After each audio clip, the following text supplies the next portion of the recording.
Je vais recommencer l'application parce que le fait d'avoir collé mes lèvres, décollé, rajouté de la matière, je lui donne pas toutes ses chances au truc.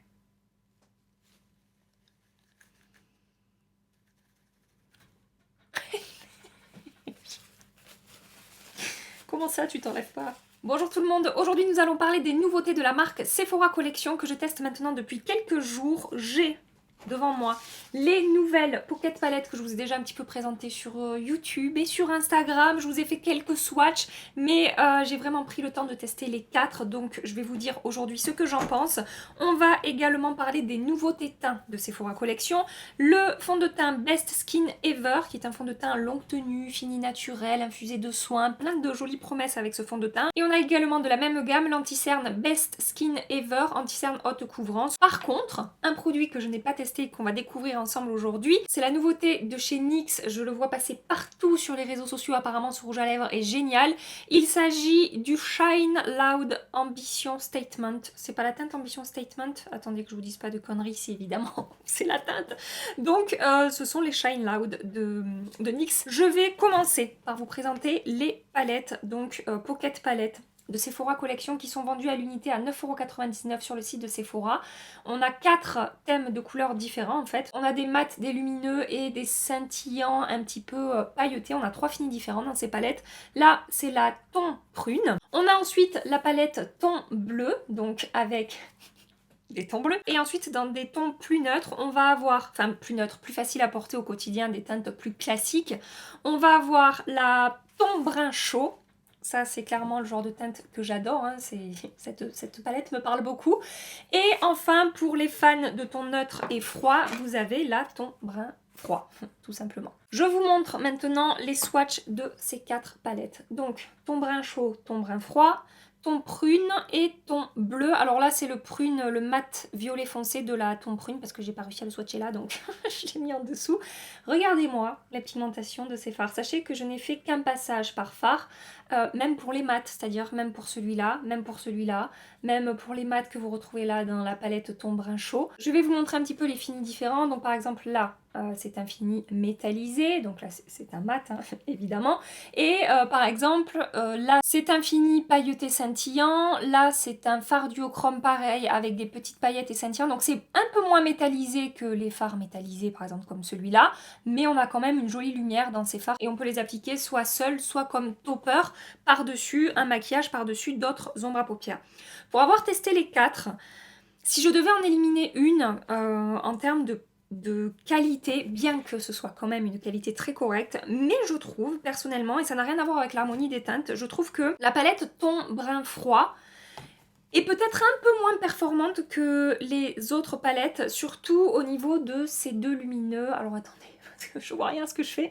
Ces deux lumineux là, ils sont jolis, mais vous voyez, on n'a pas une lumière intense qui va se dégager de ces fards par rapport, par exemple, aux deux lumineux qu'on va retrouver dans la teinte, j'y arrive plus. Dans la ton brun chaud, le fard le plus clair, le lumineux le plus clair de la palette, je le trouve quand même un peu sec et un peu poudreux sous le doigt par rapport aux autres fards. Après, vraiment, c'est pas une mauvaise palette. C'est juste que je trouve qu'elle est un petit peu en dessous que les 3 autres que je trouve vraiment, vraiment très très belles. Pour parler des palettes d'ombre à paupières de Sephora Collection, je n'avais jamais retrouvé cette qualité-là dans d'autres palettes d'ombre à paupières.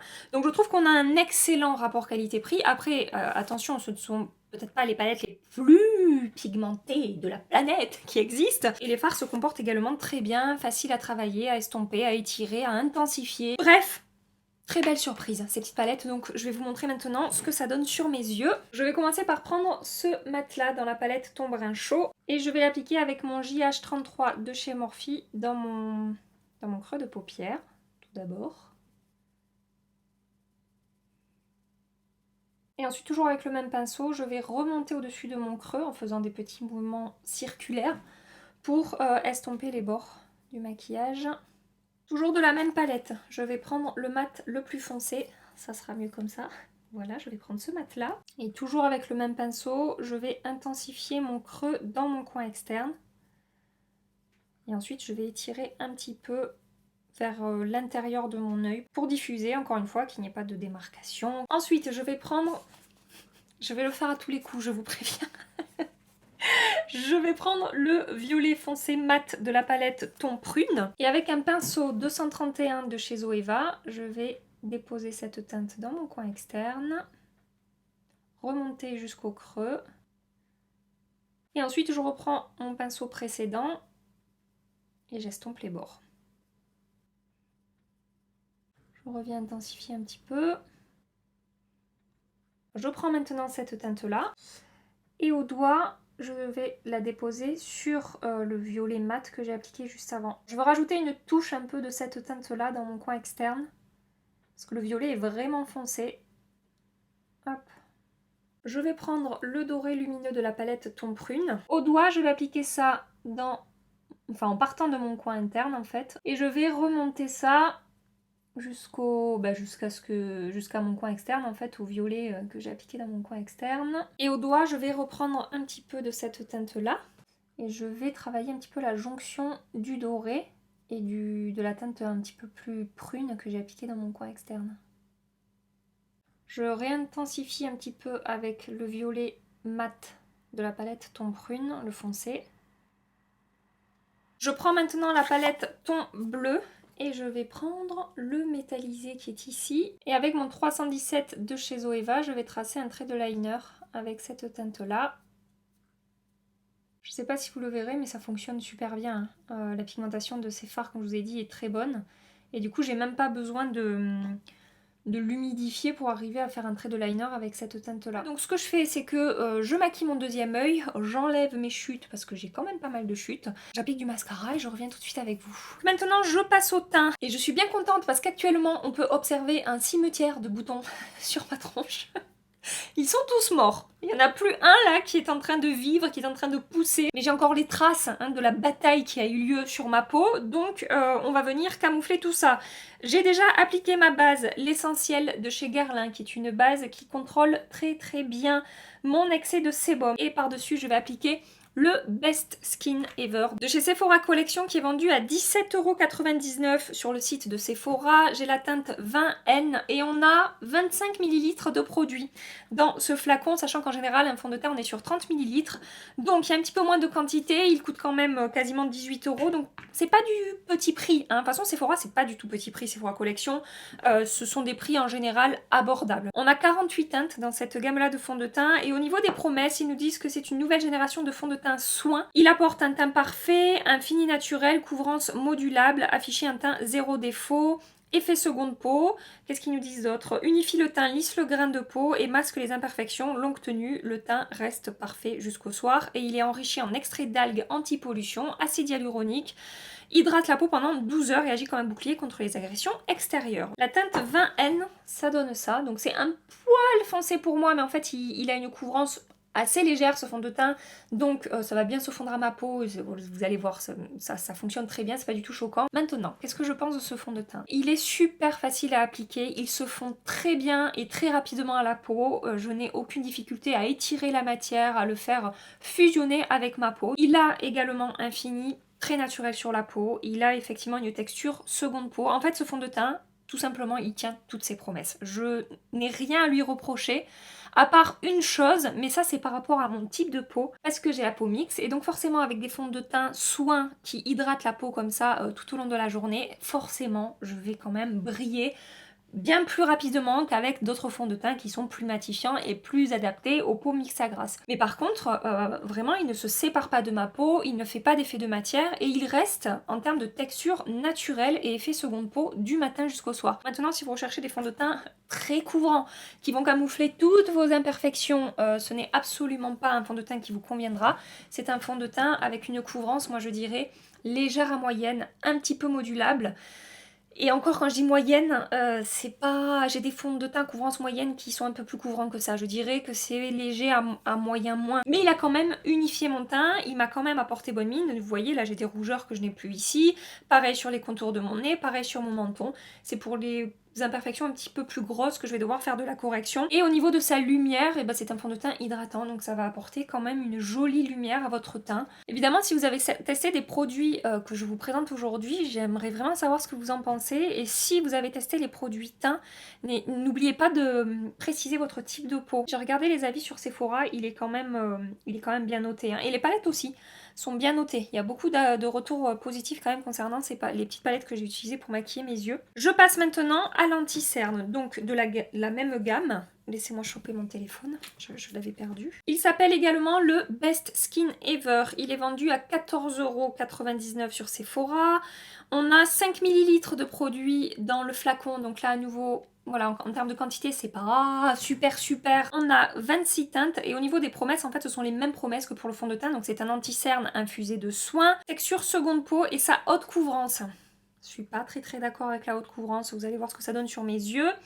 Il corrige et camoufle efficacement les cernes tout en affichant un résultat naturel, longue tenue. Il reste parfaitement en place, ne file pas dans les ridules. Jusqu'au soir, le regard est plus frais comme reposé.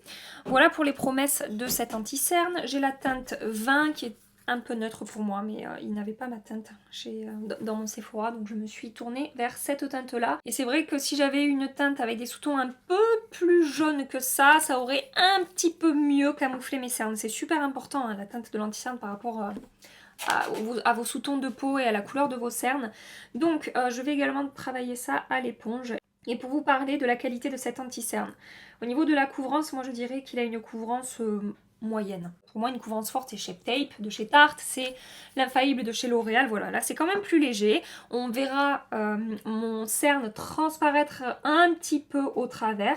Par contre, il a une texture super fine. Il est ultra facile à travailler, à étirer, à estomper et à faire fusionner avec la peau. Il a, comme le fond de teint, un très joli rendu sur la peau. Il a tendance à lisser également ma peau, c'est-à-dire qu'il ne marque absolument pas mes petites rides et ridules que j'ai sur le contour de l'œil, et il a même tendance à les atténuer un petit peu. Et je n'ai pas besoin de le poudrer, je le laisse sécher. Au fur et à mesure où il sèche, il file un tout petit peu dans mes petites ridules. Je retape au doigt et après il ne bouge plus du matin jusqu'au soir et il garde un beau rendu du matin jusqu'au soir. Donc je vous montre le avant-après. Vous voyez, ça a quand même corrigé, hein. Je veux dire, il n'y a pas photo entre ce côté et ce côté. Il a un fini un petit peu lumineux. Il va garder de l'éclat tout au long de la journée sans être gras ou sans être trop lumineux. C'est ce que j'aime beaucoup aussi avec cet anti-cerne, c'est que il m'apporte un effet peau hydratée et je garde ça tout au long de la journée. Et vraiment, il est très fin et il a également un fini seconde peau. Donc avec ces deux produits-là, vous aurez un fini naturel en termes de texture sur la peau. En tout cas, moi, c'est ce que j'observe sur ma peau. Et pour le comparer à l'ancienne version de cet anti-cerne, parce qu'il me semble que cette gamme-là va remplacer l'anti-cerne connu là chez Sephora. Peut-être je dis des bêtises, mais je crois que c'est ça. Donc pour le comparer, je trouvais l'ancienne version un petit peu plus couvrante du coup. Mais je trouve que celui-ci a une texture plus fine, garde un petit peu plus d'éclat au cours de la journée. Je préfère encore plus la texture de celui-là et la manière dont il va se fondre à ma peau et fusionner avec ma peau sur mon contour de l'œil en fait. Je le trouve vraiment en termes de texture très joli, une fois de plus. Je vous remontre de plus près le rendu pour que vous puissiez voir que je n'ai absolument pas d'effet de matière sur la peau et sur le contour des yeux. Et que tout est bien fondu, tout est bien fusionné avec ma peau et que le rendu est super naturel et super joli. Voilà. En attendant que l'anti-cerne sèche, je vais poudrer ma zone T avec ma poudre Shape Tape Setting Powder de chez Tarte. Je vais également appliquer cette poudre avec mon pinceau 128 de Make Up Forever sur les contours de mon visage. Pour réchauffer mon teint, je vais tester ce bronzer-là de la marque Ilia. Il s'agit du Drawn In Night Light Bronzing Powder. Donc c'est une poudre bronzante tout simplement. Je vais juste vous faire un petit swatch pour que vous puissiez voir la teinte, ce que ça donne. On est sur une teinte plutôt neutre. C'est pas hyper chaud, c'est pas froid non plus. C'est un entre-deux. Je vais utiliser mon pinceau 135 de chez MAC. J'ai jamais testé, hein. Je sais pas du tout ce que ça va donner. Je trouve que la pigmentation est quand même bonne, hein, donc si vous vous intéressez à ce bronzer, il faudra avoir, je pense, la main légère. En tout cas, par rapport à moi, ce que j'aime, c'est bien pigmenté. Mais après, il se travaille super facilement. ça ne fait pas de démarcation, ça ne fait pas de traces sur ma peau, c'est très très bien fondu. Il a un fini mat quand même, hein, c'est pas un bronzer lumineux. Mais par contre, il a une texture vraiment très très fine. Et effectivement, on ne le voit pas du tout sur la peau. Donc ça, c'est plutôt positif. Bon, à retester évidemment, hein, c'est juste la première fois que je l'applique. J'ai bien envie de faire un petit peu de correction quand même sur au moins ces trois... ces trois mines là que j'ai. Je vais faire ça avec le sublimateur de peau sensuel de Kevyn Aucoin en teinte SX06 et mon pinceau 315 de chez Zoeva qui est censé être un pinceau liner. Vous entendez mon volet couiner? Il y a un vent à décorner les bœufs aujourd'hui chez moi. En plus j'ai une maison en bois, j'ai l'impression d'être dans les trois petits cochons, vous savez que ma maison va s'envoler.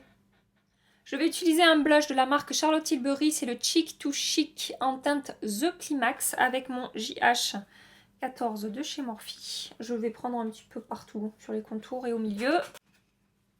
J'adore la teinte de ce blush. Ça redonne vie à mon teint, mais on a un petit côté chaud quand même dans ce blush. Bien que la teinte soit froide comme ça sur les contours, mais ça a une petite teinte quand même un peu de... J'ai presque envie de dire de bronzer, même si c'est pas vraiment ça, mais vous voyez ce que je veux dire. Ça peut être un blush que vous descendez un petit peu et qui va également vous apporter bonne mine, teint un petit peu allé, quoi. Bref, vous avez compris, je suis sûre que vous avez compris. Est-ce que j'applique de l'enlumineur? Qu'est-ce que j'ai comme enlumineur que je pourrais testouiller? Je vais utiliser cet enlumineur là de Révolution Pro, c'est le Lustre Highlighter en teinte Pink Rose. Hop, j'applique ça à l'éponge.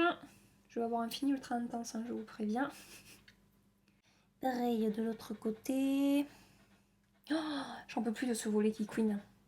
J'espère que ça va pas trop vous saouler, j'espère que vous n'allez pas trop l'entendre et que ma voix va couvrir les couinements de ce petit volet, hein, qui a besoin de s'exprimer apparemment. Maintenant, je vais tester les nouveautés de chez NYX. Je ne sais pas quelle teinte. Je pense que je vais utiliser cette teinte-là. C'est la teinte Ambition Statement. Je vais vous faire un swatch tout de suite. Donc d'un côté, vous avez le rouge à lèvres liquide. Et de l'autre côté, bon, je ne vais pas vous le swatcher, mais on a un produit transparent qui ressemble à un gloss. Et le packaging, ça se présente comme ça. Voilà.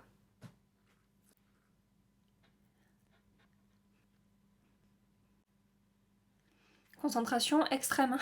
Je ne sais pas si vous avez remarqué. J'allais dire, on entend les mouches voler. Non, on entend le volet couiner.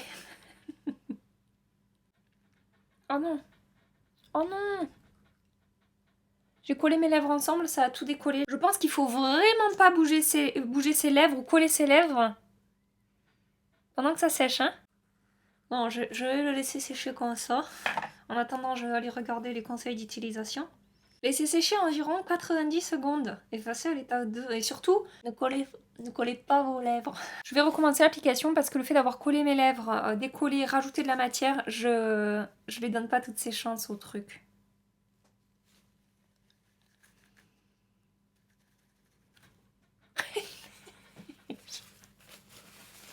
Comment ça, tu t'enlèves pas? Non. Alors, attendez. Je vais essayer avec de l'huile. Je mets l'huile sur mes lèvres. Ça se décroche en faisant plein de morceaux, c'est trop chelou. Alors, petit conseil, petite recommandation que j'ai à vous faire. Surtout, ne vous ratez pas avec ce rouge à lèvres. Hein. Alors attention, ça veut pas dire que c'est mauvais, hein. Ça veut dire que c'est moi qui suis une quiche, hein, puisque j'ai pas fait ce qu'il fallait. Donc maintenant, je vais laisser sécher comme ça. Pour l'instant, c'est vraiment... Je sens que c'est en train de se figer, de sécher sur mes lèvres. J'ai l'impression que dans 5 minutes, mes lèvres vont plus pouvoir bouger. Qu'elles vont être figées comme ça, que je vais plus pouvoir parler. Bref, je vais terminer mon maquillage des yeux. Donc je reprends la palette ton brun chaud et je vais prendre le mat le plus clair. Enfin pas le plus clair, c'est lui le plus clair. Donc celui-là, le mat du milieu on va dire. Je vais l'appliquer le long de mon ras de cils inférieur, du coin interne au coin externe. Je vais prendre d'abord cette teinte-là. Je vais déposer ça quasiment en partant du coin interne, pas tout à fait parce que je viendrai mettre de la lumière au coin interne, mais voilà, je pars de là. J'étire, ça se dépose vraiment super bien. Ensuite, je prends cette teinte-là. Je vais continuer mon ras de cils inférieur. Avec mon 317 de chez Zoeva, je reprends la teinte avec laquelle j'ai fait un trait de liner. Je vais vraiment déposer ça de manière très précise le long de mon ras de cils pour apporter un fini un tout petit peu plus bleu et pour rejoindre en fait ce que j'ai fait dans mon coin externe. Et je vais reprendre un petit peu là de violet foncé, c'est très pratique hein, tout ce que je suis en train de faire. Le violet le plus foncé, le mat de la palette ton prune, vous aurez compris. Et pareil, je vais rejoindre un petit peu, je vais venir flouter là mon coin externe. Voilà. Et dans mon coin interne, je vais appliquer un petit peu de mon enlumineur Révolution Pro. Hop. Un peu de lumière, s'il vous plaît. Dans ma muqueuse, je vais appliquer un crayon de Make Up Forever. C'est le Aqua Resist Color Pencil en teinte Deep Sea. Hors caméra, j'ai appliqué du mascara au ras de cils inférieur et j'ai maquillé mon ras de cils inférieur sur le deuxième œil. Je vais maintenant appliquer la partie gloss maintenant que ce rouge à lèvres a complètement séché. Ouais, il est complètement sans transfert. Par contre, on le sent hein, sur les lèvres. On va voir si avec le gloss c'est plus agréable. Effectivement, c'est beaucoup plus confortable et beaucoup plus agréable à porter maintenant que j'ai déposé le gloss. Par contre, alors je sais pas si c'est moi qui suis teubée ou pas, mais je remarque que, vous savez, j'ai quand même pas mal de stries sur mes lèvres. Et du coup, quand je souris, je vois que c'est pas régulier. Vous voyez ou pas? Alors peut-être qu'il aurait fallu que j'applique le rouge à lèvres, comme ça, et que je reste comme ça pendant 90 secondes. Ça commence à être compliqué pour appliquer un rouge à lèvres. Ça s'est un petit peu décroché quand même sur le coin de mes lèvres. Bon écoutez, je vais rester comme ça. Au niveau du rendu, je suis pas super fan de ces rouges à lèvres NYX. Peut-être que je ne maîtrise absolument pas l'application. Il faut que je reteste. Maintenant, on va voir au niveau de la tenue ce que ça donne. Je vais faire un petit test de transfert, mais je suis sûre qu'à part du gloss, il va rien avoir sur ma main. Ah si, un petit peu. Mais franchement, rien du tout quoi. C'est très très très léger. J'ai quelques micro-points de rouge à lèvres sur ma main. Mais c'est tout. Je m'arrête là pour ce maquillage. Je reviendrai ce soir pour vous montrer la tenue des produits sur le teint et sur les lèvres. Sur les yeux, je sais déjà que ça tient très très bien. Est-ce que je... Oui, je suis zoomée à fond. Je vous remontre le rendu de mon maquillage. Et j'ai rien de plus à rajouter par rapport à ce que je vous ai dit jusque là. Je vous laisse donc ici. Je vous fais des gros bisous et je vous dis à tout à l'heure.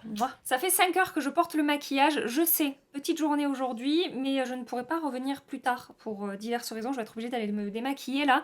Et de toute façon... Voilà, je me suis regardée dans la glace et je me suis dit, ça suffit en fait pour que vous puissiez voir déjà les brillances au bout de 5 heures sur ma peau mixte. Donc là, en temps normal, j'aurais déjà fait une retouche sur mon menton, j'aurais également fait une retouche un petit peu sur les ailes du nez et j'aurais déjà fait une retouche aussi sur mon front. Je pense qu'au bout de 3 heures déjà, il aurait fallu que je commence à rematifier délicatement certaines zones. C'est pas un fond de teint, malgré son très joli rendu sur la peau, que je vais forcément utiliser. Mais c'est juste une question de type de peau et c'est vrai que j'aurais tendance à recommander ce fond de teint pour les peaux normales à sèche. Pour les peaux grasses, pas du tout. Et pour les peaux mixtes, après, si vous vous en fichez de faire plusieurs retouches sébum dans la journée et que vous recherchez un fond de teint quand même lumineux, un petit peu hydratant avec un joli rendu sur la peau, ça pourrait peut-être vous convenir. À voir après vos exigences en termes de contrôle des brillances, etc. Après, vous voyez, il reste très joli sur la peau.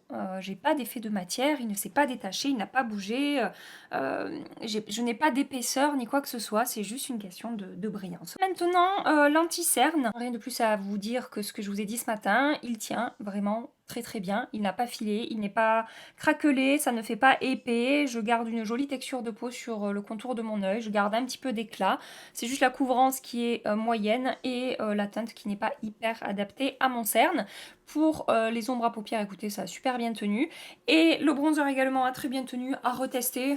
Voilà, c'était juste un premier essai. Et pour les lèvres, à part l'endroit où ça s'est décroché, mais ça je vous en ai parlé au moment de l'application, j'ai vu que ça avait déjà un petit peu bougé de ce côté-là, mais à part ça n'a pas bougé en termes de couleur figée comme ça sur mes lèvres. Par contre, voilà, c'est pas Jojo quoi. Au niveau de la texture que ça a apporté à mes lèvres et de l'aspect de mes lèvres en particulier quand je souris, c'est craquelé de partout. Et l'effet glossy a disparu, je dirais, au bout de 1h30, 2 heures à peu près. Il aurait fallu que je réapplique du gloss, mais je ne l'ai pas fait. Je suis restée comme ça. Je vais le retester, ce rouge à lèvres de NYX. Je suis pas convaincue de mon test, du coup.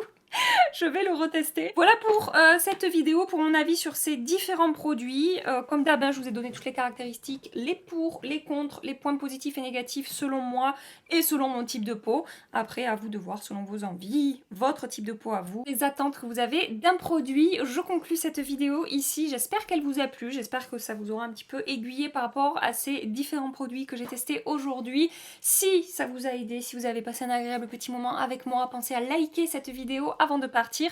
Et si vous voulez continuer les aventures avec nous, attention. Quand je ferme ma palette Sunrise de Natasha Denona, on dirait une vieille porte dans une vieille maison qui a mal vieilli, vous voyez. Faut que je mette un peu d'huile sur cette palette, à chaque fois ça me... Bref. Je vous laisse ici. Si vous voulez continuer les aventures avec nous, vous pouvez vous abonner avant de partir. Et en attendant ma prochaine vidéo, je vous fais des milliards et des milliards de bisous. Prenez soin de vous et à très bientôt. Bye bye.